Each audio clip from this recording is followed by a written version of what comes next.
அதிமுக பொதுச் செயலாளர் எடப்பாடி பழனிசாமி பற்றி தரைக்குறைவாக பேசிய பாஜக தலைவர் அண்ணாமலையை கண்டித்து புதுச்சேரி உப்பளம் தலைமை கழகம் எதிரில் புதுச்சேரி மாநில கழக செயலாளர் அன்பழகன் தலைமையில் கண்டன ஆர்ப்பாட்டம் நடைபெற்றது.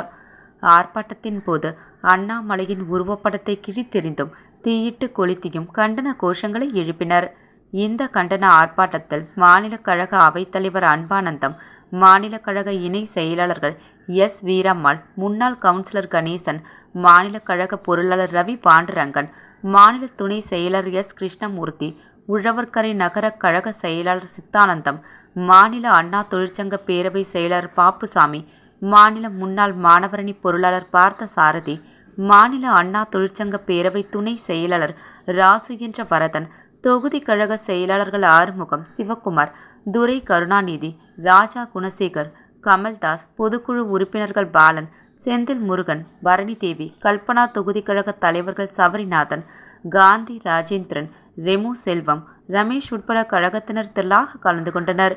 பின்னர் செய்தியாளரிடம் பேசிய மாநில கழக செயலாளர் அன்பழகன், தமிழக பிஜேபி தலைவர் அண்ணாமலை மலிவு விளம்பர அரசியலுக்காக வழக்கமாக நாவடக்கமின்றி பேசி வருவதை புதுச்சேரி அதிமுக வன்மையாக கண்டிக்கிறது. சாதாரண ஒரு விவசாய குடும்பத்தில் பிறந்து கழகத்தில் கிளைக்கழக செயலாளராக அரசியலில் ஈடுபட்டு தனது 40 ஆண்டுகால கடின உழைப்பாலும் விசுவாசத்தாலும் கழக பொதுச் செயலாளராகவும் தமிழகத்தின் முதலமைச்சராகவும் உயர்நிலைக்கு வந்தவரின் எங்களின் கழக பொதுச் செயலர் எடப்பாடியார் ஆவார். அவரை பற்றி அவதூறாக பேச அண்ணாமலைக்கு எந்த அருகதையும் கிடையாது. வாயை திறந்தாலே பொய்யும் புரட்டும் தவிர வேறெதுவும் பேசாத அண்ணாமலை தனது பொய்ப்பேச்சுக்கு இந்த நாட்டு பிரதமரையும் துணைக்கு அழைத்துள்ளார். 2019ஆம் ஆண்டு பிரதமர் மோடி அவர்கள் பாராளுமன்ற தேர்தலில் வாரணாசி தொகுதியில் போட்டியிட வேட்புமனு தாக்கல் செய்த போது அப்போதைய தமிழக முதலமைச்சர் மாண்புமிகு எடப்பாடியார் அவர்கள் செல்ல மறுத்ததாக குற்றம் சாட்டி கூறியுள்ளார். புதுச்சேரி அரசு துறையில் 256 அமைச்சக உதவியாளர் பணிக்கு நேரடி நியமனம் மூலம் தேர்வு செய்யப்பட உள்ளனர். கடந்த 10 ஆண்டுகளுக்கு மேலாக இப்பணிக்கு பணியாளர்கள் தேர்வு நடத்தப்படவில்லை. தற்போது பொது பிரிவிற்கு 30 வயது உச்ச வரம்பாக அரசு நிர்ணயம் செய்துள்ளது.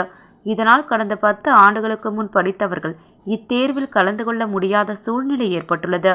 எனவே பொதுத் தேர்வில் தற்போதுள்ள 30 வயது உச்ச வரம்பை 5 ஆண்டு காலம் நீட்டிப்பு செய்து 35 வயதாக உச்ச வரம்பை அரசு அறிவிக்க வேண்டும் என கேட்டுக்கொள்கிறேன் என அவர் தெரிவித்தார்.